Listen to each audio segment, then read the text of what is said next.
Hi everyone. I haven't had a recent work meeting lately, but I have had a school group meeting that I'm going to use for this discussion.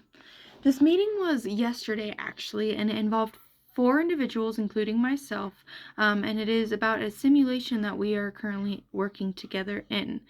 This simulation has 4 parts: research and development, marketing, production, and finance. Each individual is assigned a section and is responsible to make decisions each week. These weekly meetings can be helpful but also detrimental when we do not plan it. We have a team leader that initiates the conversation and helps schedule the call because we are all in different time zones. The recent meeting was 30 minutes long, and our leader did not review the simulation results beforehand along with another individual. This resulted us in reviewing our previous simulation results before we could talk about our current decisions that we need to make. We all had questions and tried to work through them, but ended up deciding to just go with a trial and error method in the simulation. 3 individuals participated in the discussion, and one other individual was quiet most of the time. There was even a point during the meeting that I asked if she was still on the line because I hadn't heard from her for a while. I felt like we were going in circles most of the time, which is why we concluded to just go with the flow and do a trial and error method. This was unproductive, and I think the reason being is we did not plan or prepare for the meeting. Another issue is that this is new for all of us, and not being knowledgeable about all of the aspects of what we're discussing can make the meeting that much harder.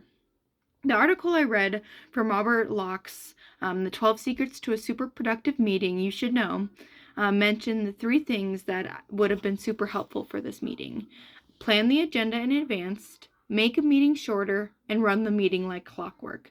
Running a meeting like clockwork would have been the most helpful. I learned that just setting the meeting up and having a basic topic to talk about isn't enough.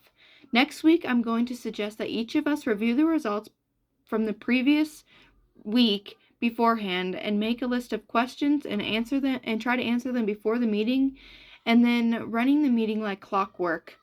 Also, for example, everyone can start off by discussing their strengths and weaknesses of their previous decisions in the simulation, and then what they're going to do moving forward in the simulation.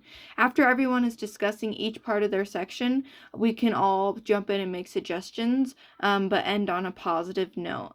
I think this will definitely help us cut the time in half. Given that each of us are just calling to say, hey, this is what we're doing this week, I don't think we need to make it more than 30 minutes, because it definitely is just 4 people talking about a couple different decisions each week. I definitely think this article from Robert Locke is a great way to maybe send this article to them, and that'll be a great way for them to be like, oh yes, this can definitely help us make a more productive meeting moving forward. Thank you.